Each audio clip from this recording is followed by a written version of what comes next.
Y dice la palabra del Señor, Jueces capítulo 16, a partir del versículo 15. Y ella le dijo, está hablando de Dalila, ¿cómo dices yo te amo cuando tu corazón no está conmigo? Ya me has engañado 3 veces y no me has descubierto aún en qué consiste tu gran fuerza. Y aconteció que presionándole ella cada día con sus palabras e importunándole, su alma fue reducida a mortal angustia. Le descubrió pues todo su corazón y le dijo, nunca a mi cabeza llegó navaja, porque soy nazareo de Dios desde el vientre de mi madre. Si fuere rapado, mi fuerza se apartará de mí, y me debilitaré y seré como todos los hombres. Viendo Dalila que él le había descubierto todo su corazón, envió a llamar a los principales de los filisteos, diciendo, venid esta vez, porque él me ha descubierto todo su corazón. Y los principales de los filisteos vinieron a ella trayendo en su mano el dinero. Y ella hizo que él se durmiese sobre sus rodillas y llamó a un hombre, quien le rapó las 7 guedejas de su cabeza. Y ella comenzó a afligirlo, pues su fuerza se apartó de él.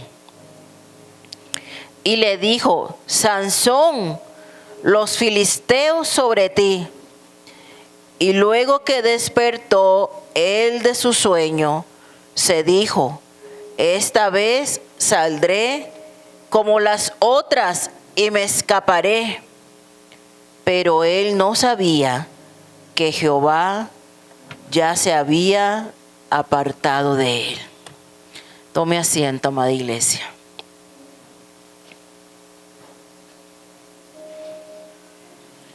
Hemos visto la historia de Sansón.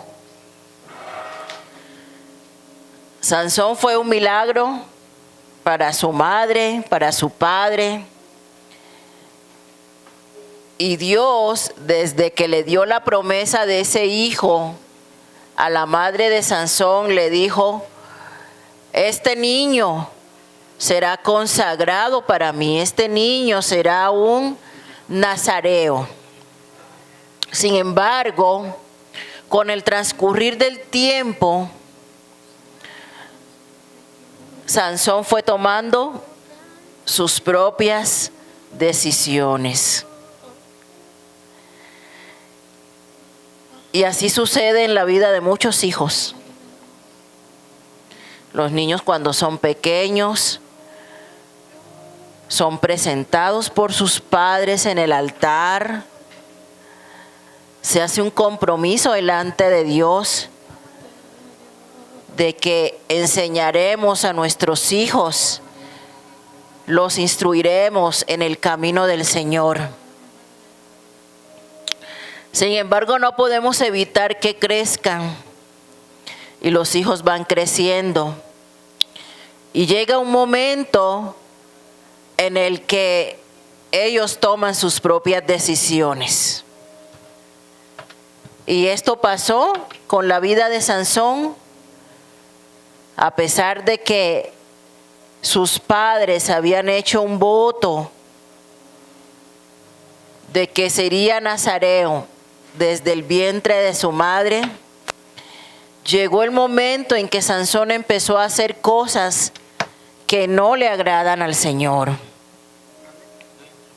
Y empezó a quebrantar uno a uno ese voto nazareo.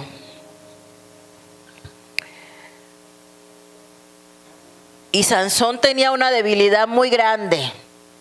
Y esa debilidad de Sansón eran las mujeres. Sansón tenía una debilidad y era que le gustaban las filisteas. Le gustaban las mujeres que no tenían temor de Dios. Y desde muy joven vemos varias historias de Sansón con filisteas. Sin embargo, a pesar de que Sansón fallaba una y otra vez, porque podemos nosotros ver a lo largo de la vida de Sansón que falló varias veces, reiteradamente, y aún así Dios seguía con él. Y Sansón iba y podía estar una noche con una filistea y al día siguiente matar 3,000 con la quijada de un animal. Y Sansón iba y se buscaba otra filistea y al día siguiente ir y destruir a todo un ejército, porque Dios estaba con él.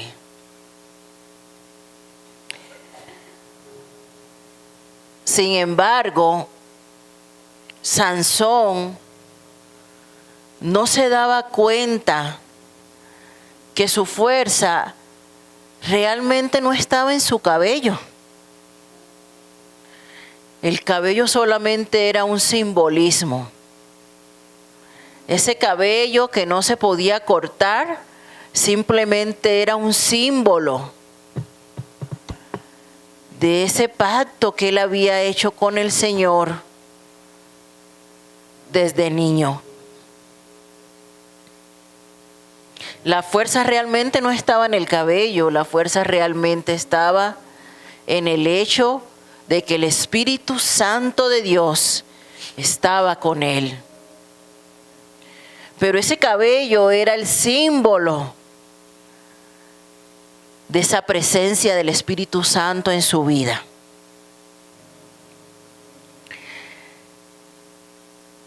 Y Sansón significa hombre fuerte. Eso significa Sansón. Y cuando los filisteos veían cómo un solo hombre podía contra todo un ejército, se asombraban. Y tenían esa inquietud, ¿cómo es posible que un solo hombre pueda destruir a miles? Eso es imposible. Humanamente hablando, no es posible que un solo hombre en varias ocasiones haya derrotado a los filisteos. No es posible, decían ellos. ¿En qué radica la fuerza de ese hombre? ¿En qué radica ese poder sobrenatural que ese hombre tiene, que ningún otro hombre tiene? Porque era algo sobrenatural. Siempre en todas las películas que vemos de Sansón vemos a un hombre grande, musculoso. Pero la Biblia no dice que Sansón fuera así. Realmente, físicamente no lo describe, simplemente así lo imaginamos porque sabemos que era un hombre que tenía mucha fuerza. Pero no sabemos si realmente era así fortachón como lo pintan en todas las películas. Porque por algo se asombraban los filisteos. por algo se asombraban. ¿Cómo es posible que este hombre, con el poder de su mano, derrota a tantos? Y no sabían en qué radicaba esa fuerza de Sansón, ese poder de Sansón. Ok, sí, 2-2. Sí, pero sí sabían cuál era su debilidad. 2-2. Sí sabían de qué pie cojeaba. Y ese pie del cual cojeaba Sansón eran las mujeres divinas. Esa era la debilidad de Sansón.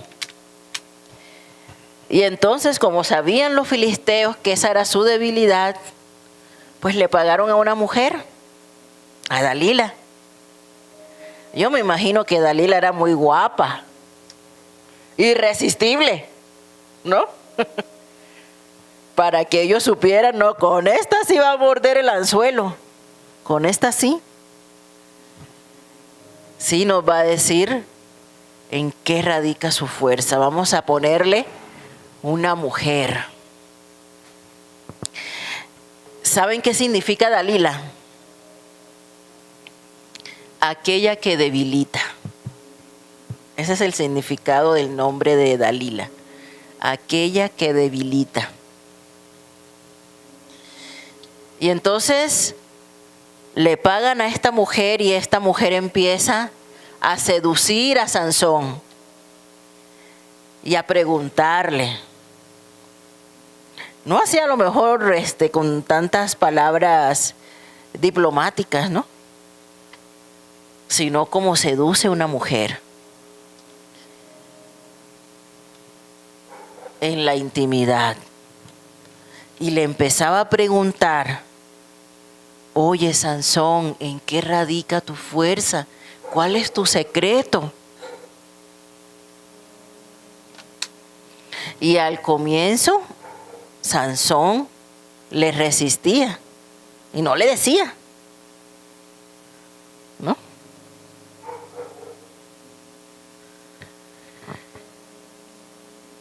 Pero la tentación estaba ahí, justo ahí. Cada día, cada noche la mujer iba y le decía: Sansón, ¿en qué radica tu fuerza? Y Sansón nada, boca cerrada. Pero un día Dalila le pidió la prueba de amor. Bueno, eso dice el versículo 15, ¿verdad? Dalila le pidió la prueba de amor porque Dalila le dijo. Y ella le dijo: ¿cómo es que me dices yo te amo cuando tu corazón no está conmigo? Así como muchas mujeres engañan a los hombres, ¿verdad? Y al revés también pasa. Hombres engañan a las mujeres. Es que tú me dices que me amas, pero esto. Es que tú me dices que me amas, pero quiero esto a cambio. Un amor que manipulaba, ¿no? Que sabemos nosotros. Sansón no lo sabía, pero nosotros sabemos que no era amor. Había una intención malévola en esas palabras, en esa seducción. Y ¿cómo es que tú me dices que me amas si tú no me dices cuál es el secreto? Ya me has engañado varias veces, le dice la mujer. Y empezó a hacerle piojitos y a darle sus besitos. Y el hombre cayó redondito.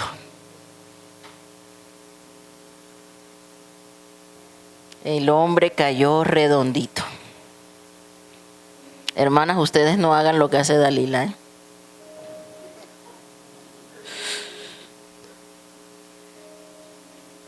Manipulación. La tentación hecha mujer. Dalila representa la tentación que debilitó a ese hombre, que hizo que él cayera en pecado.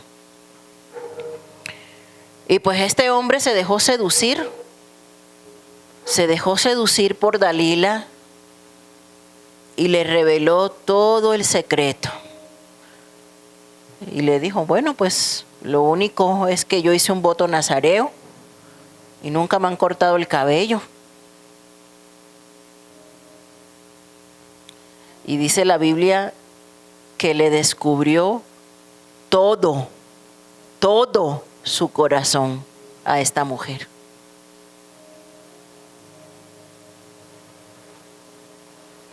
Y así le pasa a muchos, ¿verdad? Que descubren el corazón con la persona equivocada. Entregan el corazón a la persona equivocada. Le pasa mucho a los jóvenes. Entregan el corazón rápidamente, sin pensar, como caballos desbocados. Y eso le pasó a Sansón. Entregó el corazón rápidamente, sin pensar. Y le dijo qué era lo que pasaba. Y entonces esta mujer, al ver que ahora sí Sansón le había dicho la verdad, rápidamente llamó a los enemigos de Sansón para que cortaran su cabello.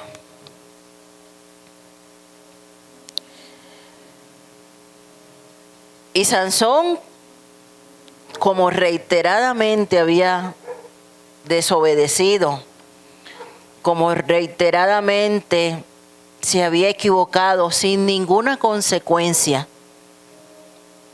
dijo en su corazón, pues esta vez nuevamente me levantaré y los venceré. Pero dicen algunos predicadores y comentaristas, y aquí viene el versículo más triste de toda la Biblia, pero él no sabía que Jehová ya se había apartado de él.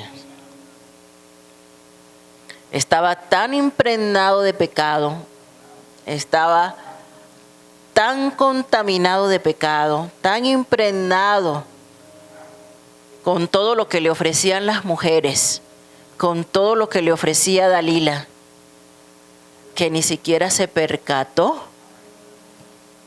de que el Espíritu de Dios ya no estaba con él. Y esto es lo más triste que le puede pasar a un hijo de Dios.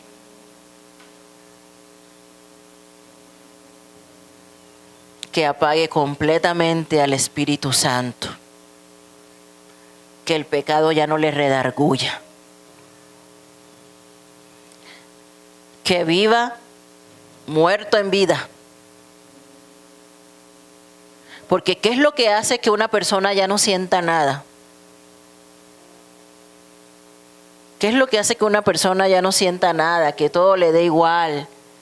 Que si peca, pues, le da igual. Que si le agrada a Dios, le da igual. ¿Qué es lo que hace que una persona caiga tan bajo? Que esté muerta. Solamente un muerto no siente. Solamente un muerto no entiende. Solamente un muerto no percibe. Y cuando un ser humano llega a esa condición de que nada le importa, de que no hay un cambio en su vida, de que está en pecado, pero el Espíritu Santo no siente ese redarguir, es porque ha muerto espiritualmente. Porque una persona que está viva, que está avivada por el poder de Dios, cuando peca, inmediatamente el Espíritu Santo trae ese redarguir a tu corazón que no te deja en paz hasta que enmiendes el camino, hasta que te arrepientas, hasta que cambies esa actitud o esa manera de vivir. Pero cuando una persona está en el pecado y continúa en el pecado y continúa en el pecado, llega el momento en el que el Espíritu Santo de Dios se contrista de tal manera que esa persona cae en una muerte espiritual. Y esta es la peor condición del ser humano. Esta es la peor condición, hermanos, que después de haber conocido a Cristo, una persona caiga nuevamente en muerte espiritual. Que después de haber salido de las tinieblas a la luz, vuelva nuevamente a las tinieblas. Que como dice la palabra, que todo aquel, ¿verdad?, que vuelve atrás es como puerca lavada, que vuelve al lodo. Que una persona en la cual su conciencia está tan carcomida de pecado que ya el Espíritu Santo no le redarguye y cada vez lo único que hace es apartarse más y más y más del Señor, es como un perro que vuelve a su vómito. Eso dice la palabra con palabras textuales. Cuando nosotros hemos conocido a Cristo y volvemos nuevamente al pecado. Eso dice la palabra. Porque si nosotros tenemos al Espíritu Santo de Dios, nosotros tenemos que ser apercibidos y escuchar la advertencia del Espíritu Santo de Dios cuando nos dice: vas mal, estás mal. Ya te lo he dicho muchas veces y no entiendes. Antes de llegar a esa condición. Pero ¿saben qué es lo que pasa? Que caemos en un estado de confianza, de excesiva confianza. Algunos de nosotros hacemos cosas que a Dios no le agradan. Pero como Dios te usa, te confías y dices: Dios está conmigo. Eso le pasaba a Sansón. Sansón estaba en pecado, pero como Dios lo usaba, como Dios no lo había abandonado aún, sino que un día estaba en la cama con una filistea y al otro día podía ir y matar a 3,000 del ejército contrario, él pensaba: Dios está conmigo, no pasa nada. Y seguía pecando. Pero amada iglesia, hay algo que nosotros tenemos que tener bien claro. Y es que el hecho de que Dios te use no quiere decir que Dios te apruebe. Dios te puede usar, pero eso no quiere decir que apruebe lo que tú haces. Y la prueba está en aquella parábola donde las personas tocan a la puerta después de que se cierra y le dicen al Señor: oye Señor, pero es que en tu nombre yo hice señales. Oye Señor, pero es que en tu nombre yo hice milagros. Oye Señor, pero es que en tu nombre yo eché fuera demonios. Y el Señor les dirá: apartaos de mí, hacedores de maldad.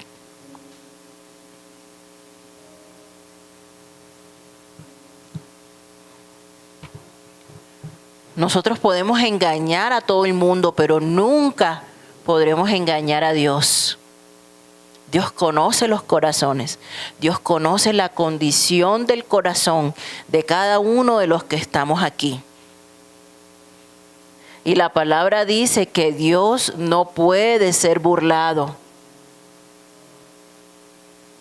Nosotros podemos vivir una vida de apariencias.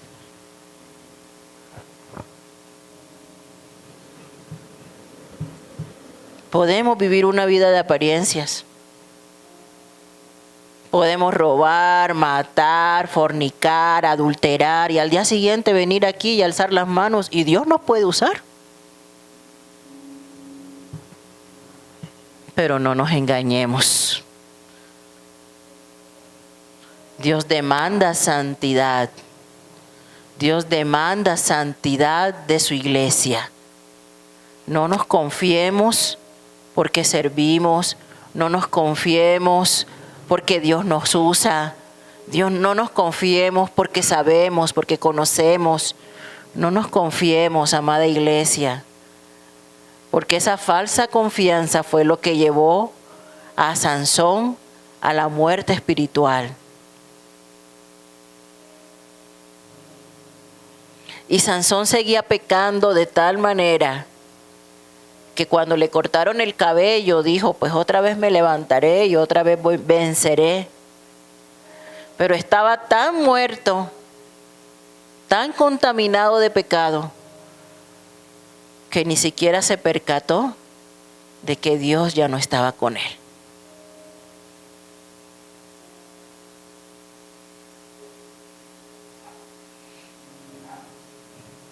Y eso es triste, amados hermanos, porque cuando nosotros buscamos al Señor con un arrepentimiento genuino, porque hemos pecado, ese arrepentimiento genuino nos tiene que llevar a hacer una oración como la que hizo David en el Salmo 51. Señor, límpiame, así como cantábamos ahorita. Límpiame, lávame, purifícame de mi maldad. Perdóname, Señor, pero no quites de mí tu Santo Espíritu. Y eso no sucede así de la noche a la mañana, así como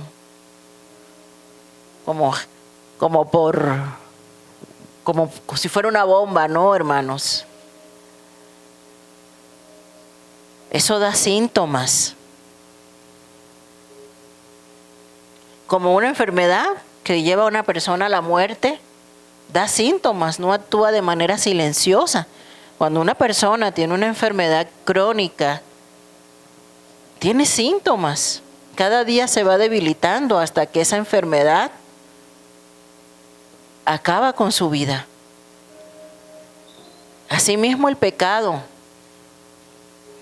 Cuando nosotros perdemos esa pasión por estar en la presencia de Dios, cuando a nosotros nos da igual venir o no venir a la iglesia, cuando a nosotros nos da igual orar o no orar, cuando a nosotros nos da igual leer o no leer la palabra, cuando a nosotros nos da igual estar solos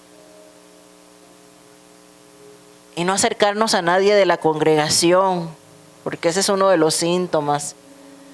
Cuando estamos cayendo en muerte espiritual, nos aislamos. Sansón creció en una tribu de los hijos de Jacob, en la tribu de Dan. La palabra dice que Sansón era de la tribu de Dan. Sin embargo, Sansón no se le ve con nadie de su tribu, no se le ve con ninguno de los israelitas. Siempre rodeado de filisteos, siempre rodeado de gente que a Dios no le agradaba, siempre rodeado de gente pecadora. No dice la Biblia en ninguna parte que Sansón haya ido con un sacerdote, que Sansón haya ido con un levita, que Sansón haya ido a pedir oración a su madre porque se sentía mal por lo que estaba haciendo, porque quería dejar ese vicio de las mujeres. No, la Biblia no menciona nada de eso.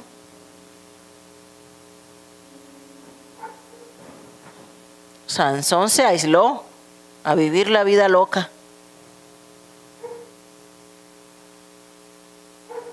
Porque cuando estamos en pecado, lo primero que hacemos es separarnos del cuerpo, aislarnos. Pero cuando nosotros reconocemos que estamos mal, amados, lo que hacemos es buscar ayuda y acercarnos a la presencia de Dios y acercarnos a ese calor de la iglesia. Cuando reconocemos que estamos mal, cuando el Espíritu Santo realmente redarguye nuestros corazones. Pero cuando nosotros estamos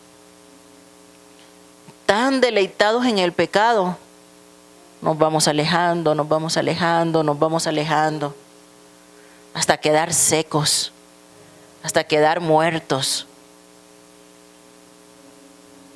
Entonces la muerte espiritual no llega así de un momento a otro, llega poco a poco, levemente, aunque estés siendo usado por Dios, aunque estés sirviendo en la iglesia, aunque levantes tus manos, aunque cantes, aunque ores. La muerte espiritual llega porque poco a poco te has dejado seducir por el pecado. Hasta el momento en el que ya no hay vuelta atrás, ya está. De relacionarte con los demás, aún lo que tienes se te será quitado.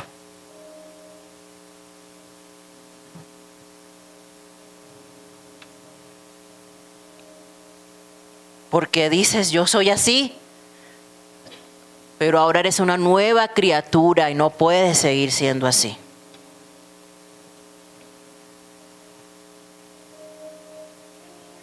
Porque Dios te ha hablado a través de su palabra muchas veces que cambies, que cambies, que cambies.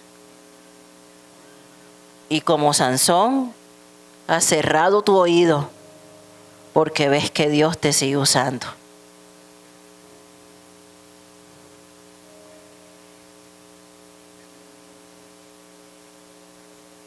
Porque pecado no es solamente fornicar, adulterar, robar, matar. Pecado es ese problema que está en el corazón. Esa actitud que no queremos cambiar. Esa murmuración, esa quejadera, esa envidia, esa chismosería. Eso también es pecado. Pero como no se ve, te engañas a ti mismo. Pero Dios no puede ser burlado.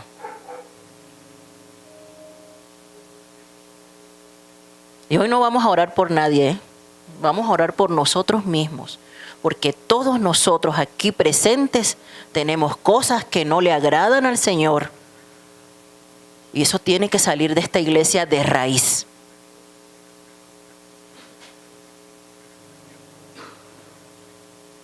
Aquí hay corazones que no perdonan, aquí hay corazones rencorosos, aquí hay gente vengativa, aquí hay gente chismosa, aquí hay gente murmuradora, aquí hay gente envidiosa, tacaña, de todo.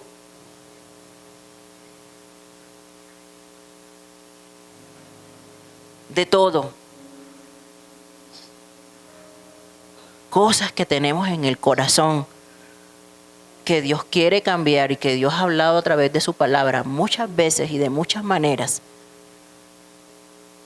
pero no hemos querido entender, porque no hemos visto que nos haya pasado nada malo, así como Sansón.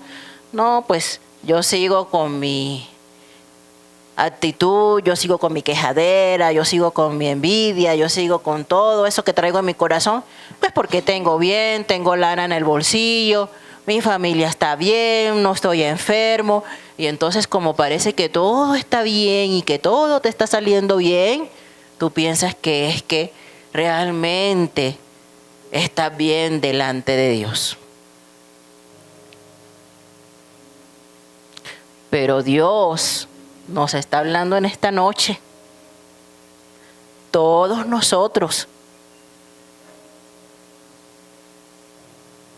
sin excepción de nadie, todos nosotros en este lugar tenemos cosas en el corazón de las cuales Dios nos ha venido hablando y no queremos cambiar.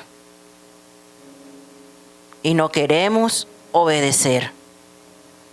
Y hoy Dios nos dice, ¿hasta cuándo? ¿Hasta cuándo?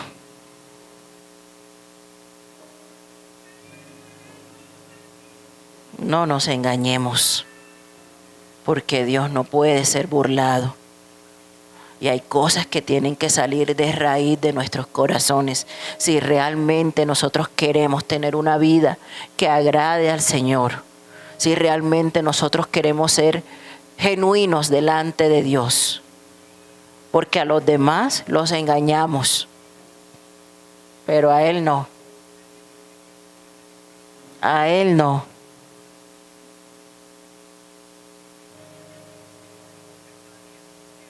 Hay matrimonios en contienda, hay hijos contra los padres, padres contra los hijos. ¿Esos son los hijos de Dios?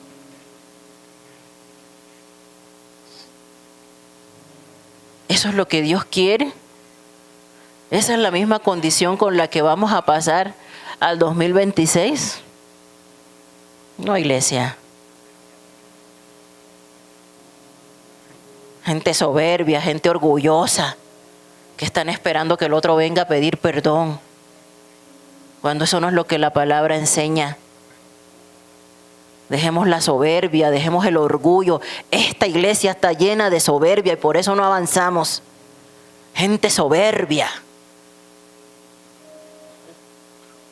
Gente con broncas por todas partes. Pero no todo es obra del enemigo, hermanos.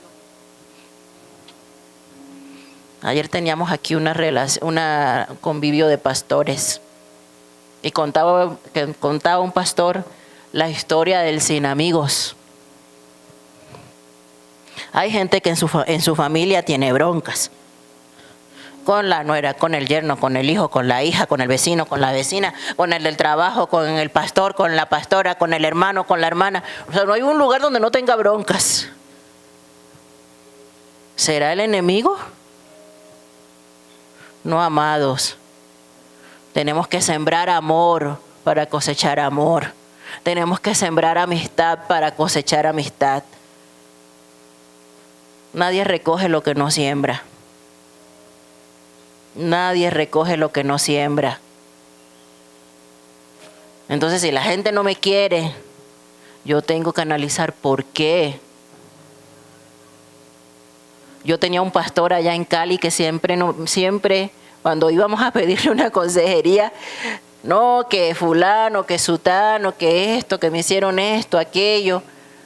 Siempre su respuesta era la misma. Si tú cambias, tu entorno cambia. Si tú cambias, tu entorno cambia. Si tú cambias, tu entorno cambia.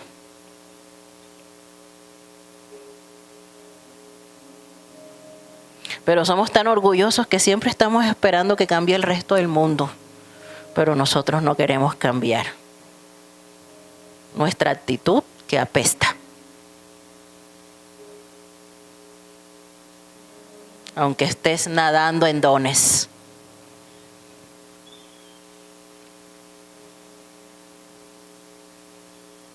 Ponte sobre tus pies, iglesia. Vamos a orar. Vente, hijo.